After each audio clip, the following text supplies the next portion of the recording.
Welcome back, everyone, to another episode. Today is a really exciting one because you have spoken and Rufus and I have listened. We asked you a few days ago, what do you want to see more of? Knowing my background in venture capital, building businesses and things like that, raised lots of money and sold a company as well. Also invested in 2 unicorns. Rufus has always wanted to create a company, but he never has. So we thought it'd be a really exciting idea if he went through all the steps that every single one of you could or would ever go through if you ever wanted to create a side hustle, a lifestyle business, a scalable venture-backed startup. They're all in the same boat, and actually figuring out which avenue you want to go down is a really important lesson to do before you start on your entrepreneurial journey. So what Rufus and I today want to start the process of is it's the pre-process. It's the step before you come up with the great idea and you tell everyone and then you start raising money or building a product.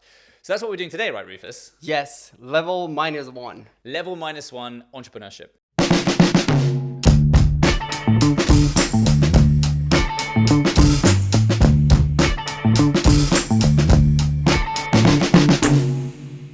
So first and foremost, Rufus, do you have any questions for me before we get into my little pre-entrepreneurial level -1 plan?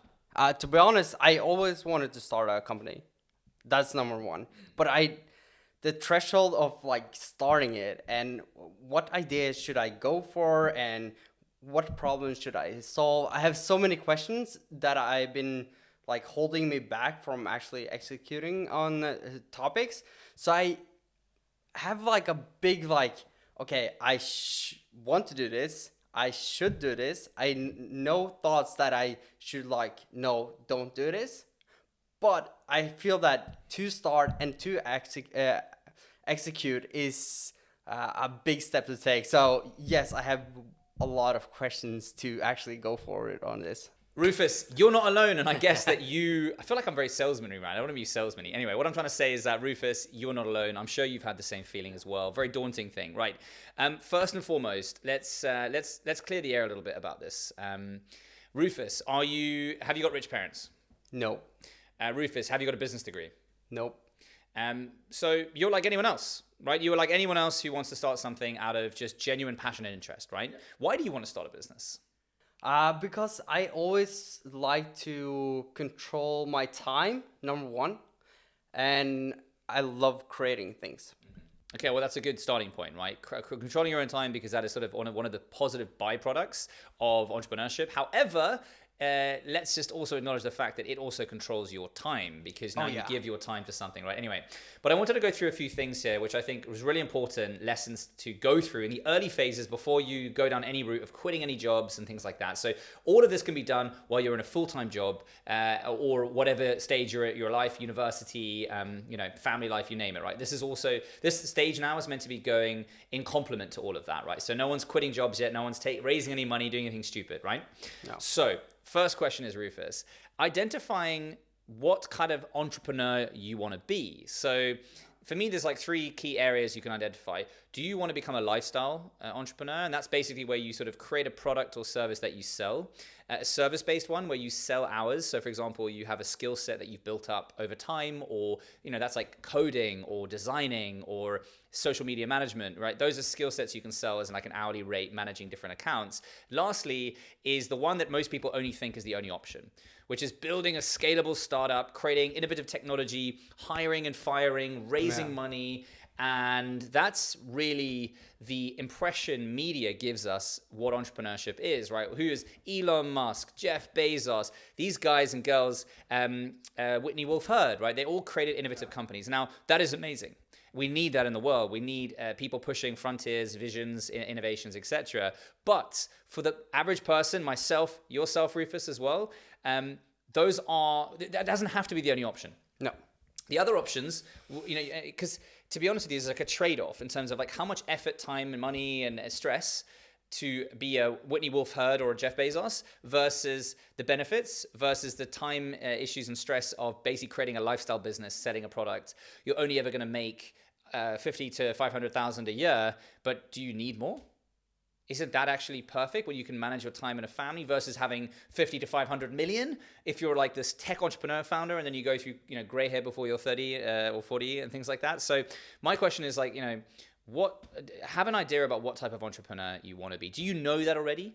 I definitely want to create something on the side because I love my job as it is right now. I don't want to quit that. And I want to create something on the side that maybe can grow to something bigger eventually. Cool. So this pre-phase is about trying to figure that out about yourself. Now, I asked that question. You might not know because you might think right now, yeah, I just want to create a side business. But there are plenty of examples of side businesses that turn into multi-hundred million, billion-dollar businesses, right? So there are a lot of examples of that. So this phase, this -1 phase, is basically about being open to ideas, being open to problems. So this idea, I'm going to give you a bit of homework for the next. So what we're doing is the 27th of April right now, right? So basically we're going to meet up in Oslo. Obviously we're still together for a few more weeks, but we're going to have a gap of 2 weeks of not seeing each other. And then you and I are going to be living together in Oslo. So yeah, actually this is the exciting thing that's coming, right? So we're going to live together for a month in Oslo in June, right? And through that entire month, I am going to support Rufus in every aspect that he needs to create this idea, this company, this service that he comes up with, basically. Yeah. We're going to take you and vlog the entire journey. It's not going to probably stop in June. In reality, we're probably going to release an episode a week of how he's getting along, bring you inside that journey. I will connect him to mentors, advisors, venture capital, investors when the time is right, if the time is right.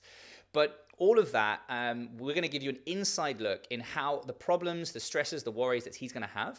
Bear in mind, Rufus is going to do all of this whilst he also has a full-time job, right? So, and who knows, maybe at some point, unlikely, but who knows?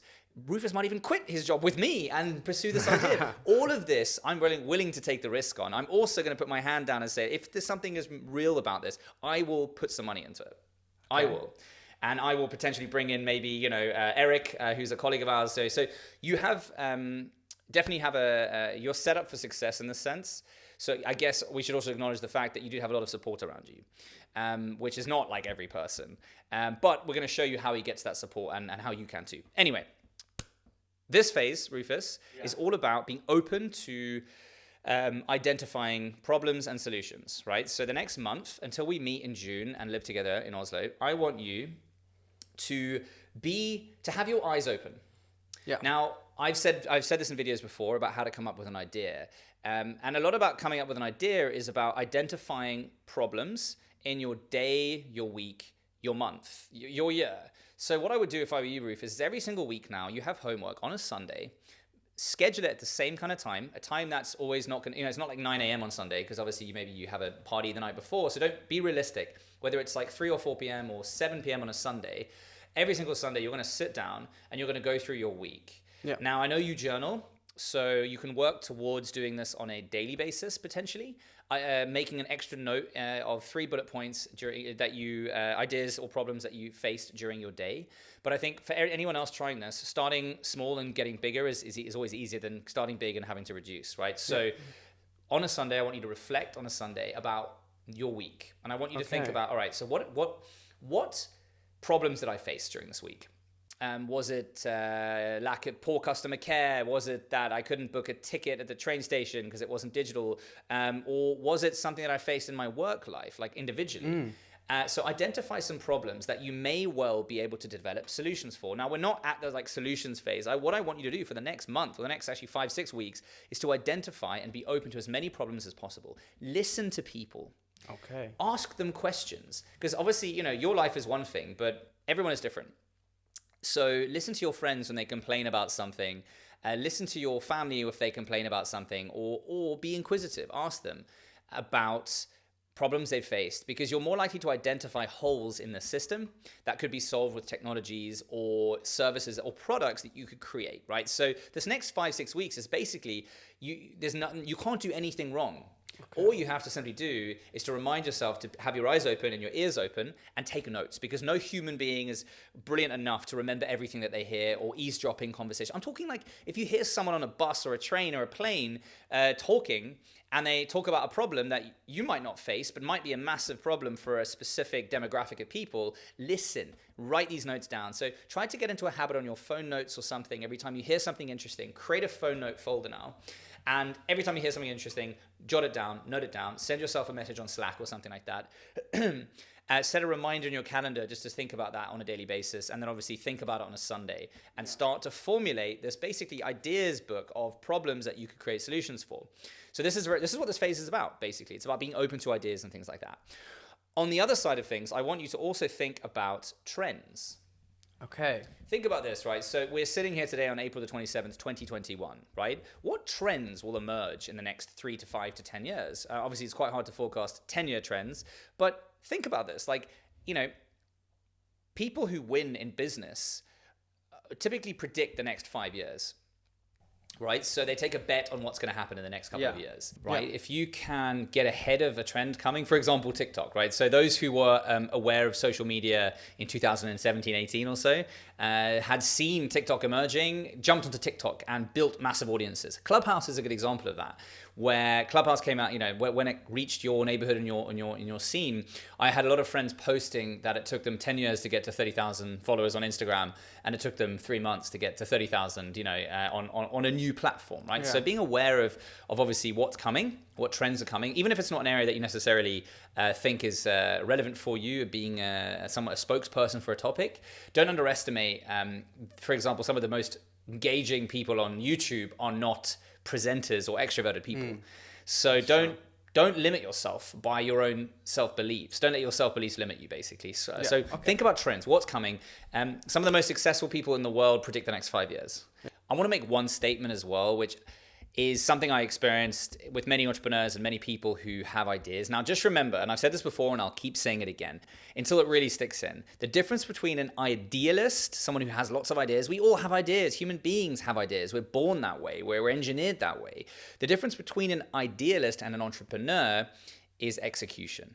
So this phase is still the idealist phase, right? It's coming up with concepts and ideas, and this is where a lot of people get stuck. So the important thing is that when we meet in June, we're going to start to, you're meant to build this massive front end of the funnel right now, Rufus. So you're going to have to identify all these different things that you could do in areas that you think are relevant, and then what we're going to do is we're going to refine down what are your core strengths, what do you have a unique advantage in doing, for example, it could be being creative. So how can we sift through all the ideas and concepts and stuff that you've come up with and land on something that you're more likely to succeed in than others.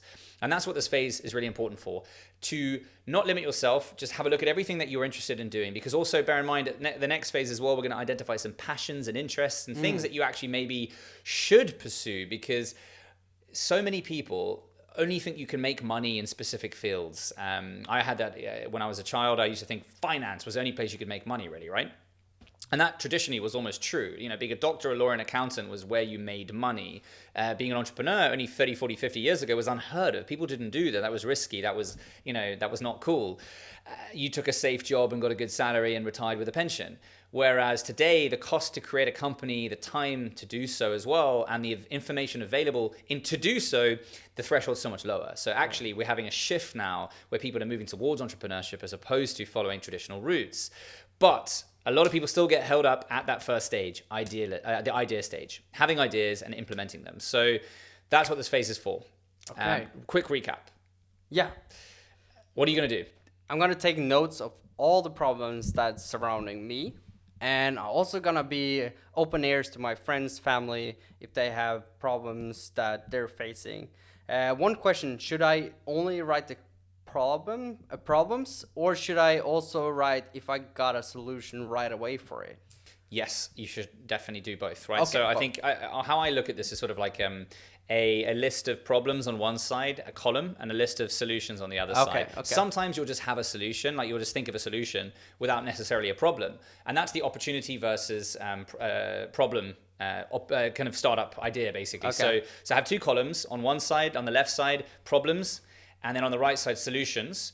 And sometimes you'll find solutions without a problem. That's how sometimes some startups die, because they create something that they think people want, but not that anyone wants. Okay. That's why I say start with a problem. But sometimes, for example, startups are created with fantastic innovative solutions to problems that no one really knows that they exist, because these are sort of technology innovations that will actually make our lives better, but we just didn't really notice the seriousness of the problem, because I've said this before as well.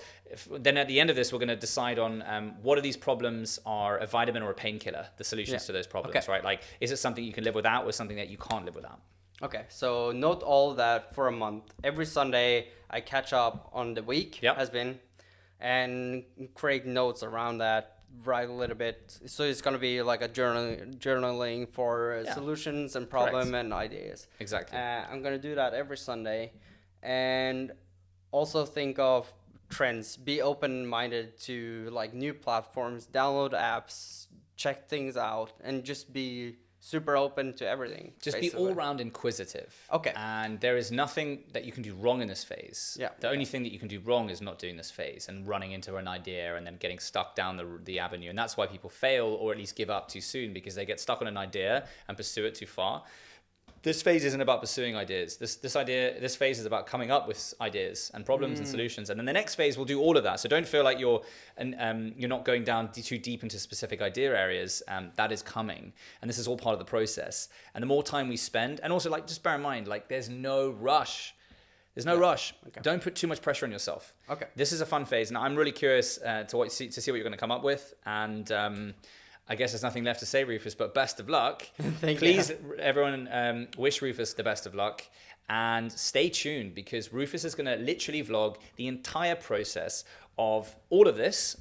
So you're going to vlog the next few weeks, actually. Yeah. Maybe on the Sunday you sit down and say, this is what you could share those lessons with us. Yeah, and I'm going to also pick up the camera if I have like tough nights dealing with stress and everything. I'm going to put everything on out there. Yeah, good. Thank you so much for watching this episode. Stay tuned. We're going to create a new playlist for this playlist. I think we're going to call it How to Start a Business or something like that. If you've got a great idea, let us know. Shout out to all you new subscribers. Thank you for joining us. Go and check out some of our other videos. Rufus, what do we say to the lovely people? Thank you for watching, and see you tomorrow. See you tomorrow. Yeah. Have a nice episode. Have a nice day. Cheers. See you in the next episode. Bye. Cool. Beautiful. Awesome. Love it.